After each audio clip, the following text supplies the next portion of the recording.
नमस्कार प्यारे विद्यार्थियों, DAV model public school Hindi कक्षा में आपका स्वागत है।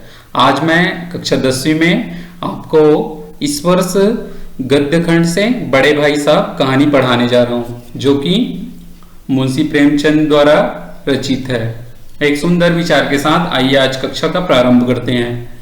सुखार्थिनः कुतो विद्या नास्ति विद्यार्थिनः सुखम, सुखार्थी वा त्यजेत विद्याम, विद्यार्थी वा त्यजेत सुखम। संस्कृत के श्लोक इसमें यह बताने का प्रयास किया है कि सुख चाहने वाले यानी मेहनत से जी चुराने वाले को विद्या कहाँ मिल सकती है और विद्यार्थी को सुख यानी आराम कहाँ मिल सकता है। अर्थात विद्या अध्ययन करने वाले को सुख की आवश्यकता नहीं होती, वह कठिन परिश्रम करके विद्या ग्रहण करना चाहते हैं। सुख की चाहत रखने वाले को विद्या का और विद्या पाने वाले को सुख का त्याग कर देना चाहिए। इस प्रकार विद्या ग्रहण करने में कठिन परिश्रम करते हुए विद्या ग्रहण करना चाहिए। आइए आज की कक्षा प्रारंभ करते हैं। इस वर्ष गद्य खंड से बड़े भाई साहब भाग गए। इसमें सर्वप्रथम हम जानते हैं उपन्यास सम्राट के नाम से प्रसिद्ध मुंशी प्रेमचंद जी का जीवन परिचय। मुंशी प्रेमचंद जी का जन्म 31 जुलाई सन 1880 को लम्ही, जो कि उत्तर प्रदेश में है, वहां हुआ था। हिंदी और उर्दू के सर्वाधिक लोकप्रिय उपन्यासकार, कहानीकार माने जाते हैं मुंशी प्रेमचंद जी। उनका वास्तविक नाम धनपत राय था। भारतीय उपमहाद्वीप के सबसे यशस्वी लेखक में उनकी गणना की जाती है और वे 20वीं शताब्दी के आरंभिक चरण के सबसे अग्रणी लेखक माने जाते हैं। साथ ही यह उपन्यास सम्राट के नाम से भी प्रसिद्ध है। उन्होंने 1 दर्जन से अधिक उपन्यास, लगभग 300 लघु कथाओं, अनेक निबंध तथा कई विदेशी साहित्यिक कृतियों का अनुवाद भी किया। प्रेमचंद ने जागरण नामक समाचार पत्र और हंस नामक जो मासिक साहित्यिक पत्रिका निकलती थी, उनका संपादन कार्य भी किया। उन्होंने सरस्वती प्रेस भी चलाया और वे भारत में स्थापित प्रगतिशील लेखक के प्रथम सभापति बनाए गए। 1918 से 1936 तक के हिंदी कहानी और उपन्यास के कालखंड को प्रेमचंद युग भी कहा जाता है। साथ ही साथ उन्होंने जो अपनी 300 कहानियां हैं वह मानसरोवर कहानी संग्रह में संग्रह किए। आरंभ में तो वो उर्दू की पत्रिका जमाना में नवाब राय के नाम से लिखते थे और उनकी जो पहली कहानी संग्रह सोजे वतन थी, उनको अंग्रेज सरकार ने जब्त कर लिया और लिखने पर उनके प्रतिबंध लगा दिए। तब से मुंशी प्रेमचंद जी प्रेमचंद के नाम से लिखने लगे। आइए देखते हैं पाठ में क्या बताने का प्रयास किया गया है। तो यहाँ पर अभी तुम छोटे हो इसलिए इस काम में हाथ मत डालो, ये सुनते हुए कई बार बच्चों के मन में आता है कि काश हम बड़े होते तो हमको कोई नहीं टोकता। लेकिन इस बुलावे में न रहिएगा, क्योंकि बड़े होने से कुछ भी करने का अधिकार नहीं मिल जाता। घर के बड़े को कई बार तो उन कामों में भी शामिल होने से भी रोकना पड़ता है जो उसी उम्र के लड़के और जो अन्य लोग हैं वो बेधड़क ही करते रहते हैं। जानते हो क्यों? क्योंकि वे लड़के अपने घर में किसी से बड़े नहीं होते।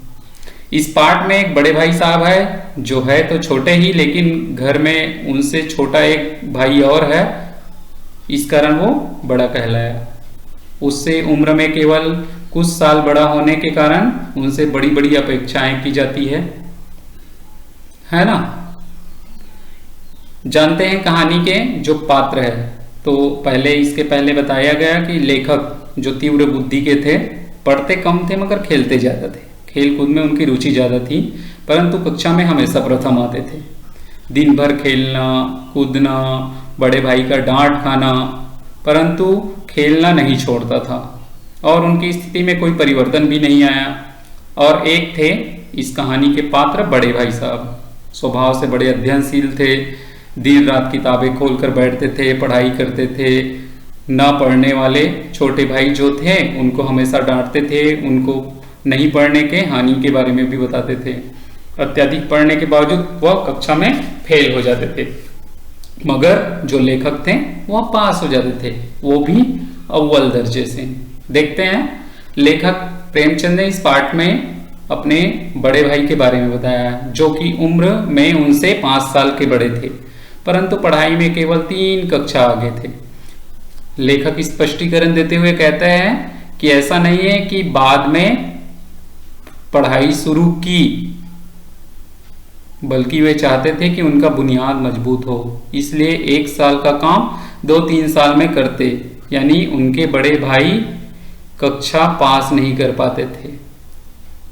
उनके बड़े भाई पढ़ते लिखते तो ज्यादा थे मगर पास नहीं कर पाते थे, ऐसा लेखक बताते हैं। लेखक की उम्र 9 साल की थी और उनके भाई की उम्र 14 साल के। वे लेखक की पूरी निगरानी रखते थे, जो उनका जन्मसिद्ध अधिकार था। क्या बात है ना। बड़ा भाई होने के नाते अपना फर्ज भी निभाते थे, ऐसा व्यंग करते हुए लेखक मुंशी प्रेमचंद जी कहते हैं। बड़े भाई स्वभाव से बड़े अध्ययनशील थे, हमेशा किताब खोले बैठे रहते थे। समय काटने के लिए वे कापी तथा किताब के हाशियों पर कुछ कुछ चित्र भी बनाते थे, चीजों को बार बार लिखते थे। दूसरी तरफ लेखक का मन पढ़ाई में बिल्कुल नहीं लगता था। लेखक कौन है? मुंशी प्रेमचंद। अवसर पाते ही वे हॉस्टल से निकलकर मैदान में खेलने चले जाते थे। खेल के जब वापस आते तो बड़े भाई रौद्र रूप में गुस्से से है, क्रोध से भरे कि तुम अभी आ रहे हो, उनको फिर डांटने लग जाते। उनके भाई को, लेखक को डांटते हुए कहते कि पढ़ाई इतनी आसान नहीं है, इसके लिए रात दिन आंख फोड़नी पड़ती, खून जलता है, ये तुम्हारी समझ में क्यों नहीं आती? अगर तुम इसी तरह खेलते रहोगे तो पास कहाँ होगे? क्यों बाप दादों के पैसे बर्बाद कर रहे हो? ऐसी लताड़ सुनकर लेखक रोने लगता और उन्हें लगता कि पढ़ाई का काम उनके बस की नहीं है। परंतु 2-3 दिन बाद निराशा हटती तो फटाफट फिर पढ़ाई का टाइम टेबल बना लेते, मगर वो उस टाइम टेबल के अनुसार पढ़ाई नहीं करते। खेल कूद के मैदान उन्हें बाहर खींच लाते। इतने फटकार के बाद भी वो खेल में शामिल होते रहे। फिर क्या हुआ? सालाना परीक्षा में बड़े भाई फिर फेल हो गए और लेखक अपनी कक्षा में क्या है, इस बार प्रथम आए। उन दोनों के बीच अब 2 कक्षा की दूरी रह गई, पहले 3 कक्षा की दूरी थी, है ना।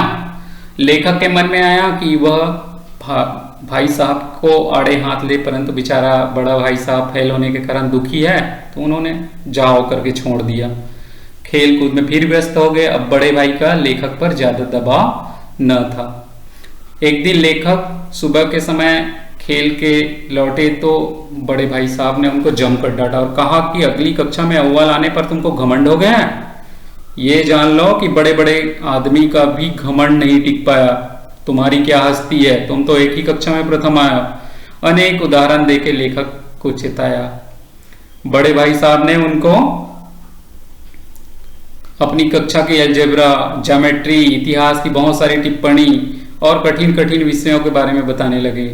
निबंध को उन्होंने समय की बर्बादी बताया। परीक्षा में उत्तीर्ण करने के लिए मेहनत करनी पड़ती है, ऐसा डांटते हुए लेखक को कहने लगे। स्कूल का समय निकट था, लेखक को बहुत कुछ सुनना, निकट था नहीं तो लेखक को बहुत कुछ सुनना पड़ता था, छुट्टियां थी तो, है ना। उस दिन लेखक को भोजन निस्वाद लगा।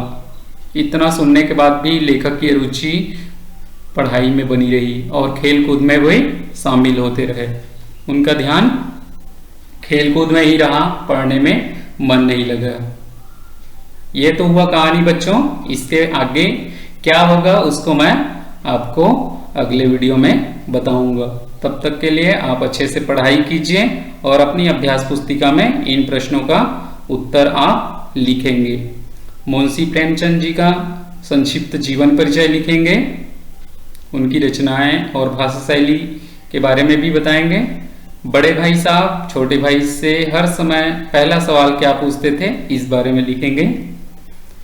बड़े भाई साहब की चारित्रिक विशेषताओं का उल्लेख कीजिए, अर्थात उनकी चरित्र की कौन कौन सी विशेषताएं उनके बारे में लिखेंगे। ये अपनी अभ्यास पुस्तिका में लिखेंगे। आशा करता हूं कि कहानी अच्छे से समझ आया होगा और इसको आप घर में पुनः अध्ययन करेंगे। तब तक के लिए धन्यवाद। अगले वीडियो में पुनः मिलते हैं।